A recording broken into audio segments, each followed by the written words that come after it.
অভিযুক্তকে ডাকাত সন্দেহে গ্রেপ্তার করে বসিরহাট মহকুমা আদালতে পাঠালো শরীফনগর থানার পুলিশ। এখন শুনুন বিস্তারিত। গতকাল গভীর রাতে গোপন সংবাদের সূত্র ধরে শরীফনগর থানার টহলদারি পুলিশ দত্তপাড়া বাজার সংলগ্ন এলাকা থেকে দুই যুবককে আটক করে।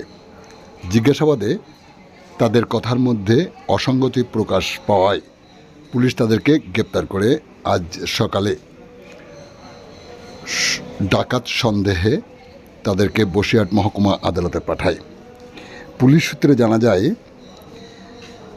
সৌরভ দালাল, যার বাড়ি হাকিমপুর এলাকায়, সাথে থাকা অন্য আর এক যুবকের নাম জাকির গাজী, তার বাড়ি পূর্বপোলতা গ্রামে।